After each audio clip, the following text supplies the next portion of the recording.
श्री सत्यनारायण व्रत कथा। आज कार्तिक पूर्णिमा के अवसर पर भगवान श्री सत्यनारायण की कथा पढ़ी तथा सुनी जाती है। तो आइए शुरू करते हैं श्री सत्यनारायण भगवान की कथा। बोलिए सत्यनारायण भगवान की जय। एक बार नैमिषारण्य में तपस्या करते हुए 84,000 ऋषियों सहित शौनकादिक ने सूत जी से पूछा कि जिसे करने से मनुष्य मनोवांछित फल प्राप्त कर सकता है, ऐसा व्रत या तप कौन सा है, आप कहिए। तब सूत जी महाराज बोले कि एक बार श्री नारद जी ने विष्णु भगवान से ऐसा ही प्रश्न किया था। तब भगवान विष्णु ने जिस व्रत का वर्णन किया था वही मैं आपसे कहता हूँ। प्राचीन काल में काशीपुरी में एक अति दरिद्र ब्राह्मण रहता था। वह भूख प्यास से व्याकुल हो भटकता रहता था। एक दिन उसकी व्यथा से व्याकुल हो भगवान विष्णु ने बूढ़े ब्राह्मण के रूप में प्रकट होकर उस ब्राह्मण को सत्यनारायण व्रत का विस्तार पूर्वक वर्णन सुनाया और अंतर्ध्यान हो गए। ब्राह्मण अपने मन में श्री सत्यनारायण व्रत का संकल्प कर अपने घर लौट आया और उसे इसी चिंता में रात भर नींद नहीं आई। सवेरा होते ही वह सत्यनारायण भगवान के व्रत का संकल्प ले भिक्षा मांगने चल दिया। उसे उस दिन थोड़े ही परिश्रम में भिक्षा में बहुत सारा धन धान्य प्राप्त हुआ। सायंकाल घर पहुंचकर उसने बड़ी श्रद्धा के साथ विधिपूर्वक श्री सत्यनारायण का व्रत पूजन किया। भगवान सत्यदेव की कृपा से वह थोड़े ही दिनों में धनवान हो गया। वह जब तक जीवित रहा तब तक हर महीने श्री सत्यनारायण का पूजन करता रहा और अंत में विष्णु लोक को प्राप्त हुआ। सूत जी पुनः बोले, एक दिन कुछ ब्राह्मण अपने बंधु बांधवों के साथ बैठे ध्यान मग्न हो श्री सत्यनारायण की कथा सुन रहे थे। तभी भूख प्यास से व्याकुल हो एक लकड़हारा वहां पहुंचा। वह भी भूखा प्यासा कथा सुनने बैठ गया। कथा की समाप्ति पर उसने प्रसाद ग्रहण किया और फिर ब्राह्मणों से इस कथा के बारे में पूछा। ब्राह्मणों ने उससे कहा, यह सत्यनारायण भगवान का मनोवांछित फल देने वाला व्रत है। पहले मैं बहुत दरिद्र था। इस व्रत के प्रभाव से मुझे यह वैभव प्राप्त हुआ है। यह सुनकर लकड़हारा बहुत प्रसन्न हुआ और मन ही मन श्री सत्यनारायण के व्रत का निश्चय करता हुआ लकड़ी बेचने बाजार की ओर चल दिया। उस दिन उसे लकड़ियों का दुगना दाम मिला। उन्हीं पैसों से उसने केले, दूध, दही आदि पूजन की सभी सामग्री खरीदी और घर गया। घर पहुंचकर उसने अपने परिवार और पड़ोसियों को बुलाकर श्री सत्यनारायण का विधि पूर्वक पूजन किया। भगवान की कृपा से वह थोड़े ही दिनों में धनवान हो गया। सूत जी ने पुनः कहा, प्राचीन काल में उल्कामुख नाम का एक राजा था। वह और उसकी पत्नी बड़े ही धर्मनिष्ठ थे। एक दिन राजा रानी भद्रशिला नदी के किनारे श्री सत्यनारायण भगवान की पूजा कर रहे थे कि एक वनिया वहां आ पहुंचा। उसने रत्नों से भरी अपनी नौका को वहीं किनारे लगा दिया और स्वयं भी पूजा की जगह बैठ गया। वहाँ का चमत्कार देख उसने राजा के इसके बारे में पूछा। राजा ने बताया कि हम विष्णु भगवान का व्रत कर रहे हैं। यह व्रत सभी मनोकामनाओं को पूरा करने वाला है। राजा के वचन सुन और प्रसाद पाकर बनिया अपने घर चला गया। वहाँ उसने अपनी पत्नी को इस व्रत के बारे में बताया और संकल्प लिया कि मैं भी संतान होने पर इस व्रत को करूँगा। उसकी पत्नी का नाम लीलावती था। सत्यदेव की कृपा से वह कुछ ही दिनों में गर्भवती हो गई और 10वें महीने में उसने चंद्रमा के मुख के समान सुंदर कन्या को जन्म दिया। उसका नाम कलावती रखा गया। चंद्रमा की कलाओं के समान वह कन्या नित्य प्रतिदिन बढ़ने लगी। तत्पश्चात लीलावती ने अपने पति को सत्यनारायण के व्रत की याद दिलाई। उसने कहा, मैं यह व्रत कन्या के विवाह पर करूंगा। यह कहकर बनिया अपने कारोबार में लग गया। जब वह कन्या विवाह योग्य हुई तब उसने दूतों द्वारा खोज करवाकर कंचनपुर नगर के एक वणिक के सुंदर, सुशील और गुणवान पुत्र के साथ उसका विवाह कर दिया। फिर भी बनिया ने श्री सत्यनारायण का व्रत नहीं किया, जिससे भगवान अप्रसन्न हो गए। कुछ दिनों बाद बनिया अपने दामाद को ले समुद्र के किनारे रत्नपुर नगर में व्यापार करने लगा। एक दिन रत्नपुर के राजा के राज्य से खजाने से चोरों ने बहुत सारा धन चुराकर भाग गए। राजा के सिपाही चोरों का पीछा कर रहे थे। जब चोरों ने देखा सिपाहियों से बचना कठिन है, तब उन्होंने राजकोष से चुराया धन एक जगह रख दिया और भाग गए। उसी जगह बनिया का डेरा था। जब सिपाही वहां पहुंचे तो उन्होंने बनिया और उसके दामाद को चोर समझकर पकड़ लिया।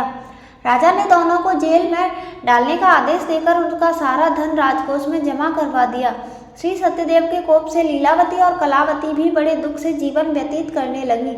एक दिन कलावती भूख प्यास से व्याकुल हो एक मंदिर में चली गई। वहाँ पर श्री सत्यनारायण की कथा हो रही थी।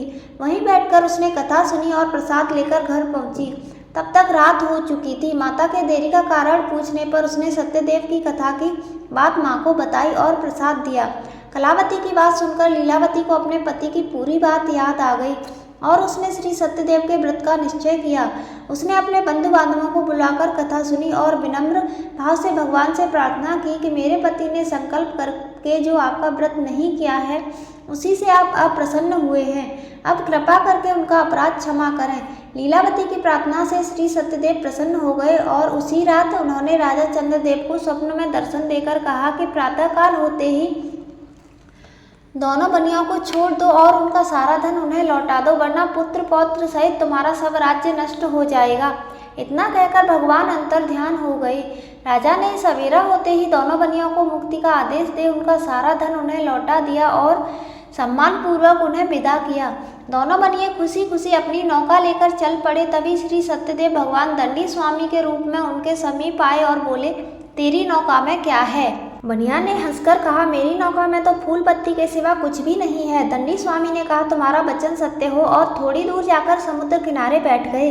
बनिया ने देखा नौका थोड़ी उठी हुई है, तो उसने खोलकर देखा तो नौका में फूल पत्ती के सिवा कुछ नहीं था और वह यह देखकर वहीं मूर्छित हो गया। तब दामाद ने कहा, इस प्रकार शोक करने से कुछ नहीं होगा, हमें उन्हीं दंडी स्वामी के पास जाना चाहिए, यह उन्हीं के वचन से हुआ है, उनसे चलकर प्रार्थना करेंगे तो सब ठीक हो जाएगा। दामाद की बात सुनकर बनिया दंडी स्वामी के पास पहुंचा और उनके चरणों में गिर पड़ा और बार बार उनसे क्षमा मांगने लगा। उसकी विनम्र प्रार्थना से प्रसन्न हो दंडी स्वामी ने उन्हें इच्छित वरदान दिया और अंतर्ध्यान हो गए।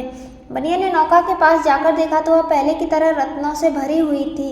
तब उन्होंने वहीं पर भगवान सत्यनारायण का व्रत किया और कथा सुनी, फिर घर की ओर चल दिए। अपने नगर के समीप पहुंचने पर बनिया ने लीलावती को अपने आने का समाचार भिजवाया। लीलावती उस समय श्री सत्यनारायण की कथा सुन रही थी। उन्होंने अपनी पुत्री से कहा, तुम्हारे पिता और पति आ गए हैं, मैं उनके स्वागत के लिए चलती हूँ, तुम भी प्रसाद लेकर नदी तट पर पहुँच जाना। कलावती प्रसन्नता के कारण इतनी विमुख हो गई कि प्रसाद लेना भूल गई और तुरंत ही नदी तट की ओर दौड़ी और ज्यों ही नदी के किनारे पहुंची इसके पति सहित नौका जल में डूब गई। यह देख बनिया हाहाकार करने लगा।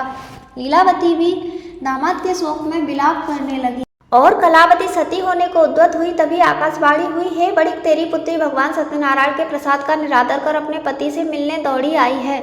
यदि वह प्रसाद लेकर फिर आएगी तो उसका पति जी उठेगा। यह सुन कलावती घर की ओर दौड़ी और श्री सत्यदेव का प्रसाद लेकर पुनः आई तो क्या देखती है कि उसके पति सहित नौका जल में तैर रही है। यह देख बनिया भी प्रसन्न हुआ और अपने घर पहुंच गया। जब वह तक जीवित रहा तब तक श्री सत्यनारायण का व्रत करता रहा। उसके बाद सूतजी महाराज बोले, एक बार राजा तुंगध्वज शिकार खेलने के लिए वन में गया। वहाँ उसने देखा एक पर्वत के वृक्ष के नीचे बहुत से गोपवाल श्री सत्यनारायण भगवान की कथा सुन रहे हैं। अहंकार बस राजा ने न तो सत्यनारायण भगवान को नमस्कार किया और न ही पूजन के पास गया।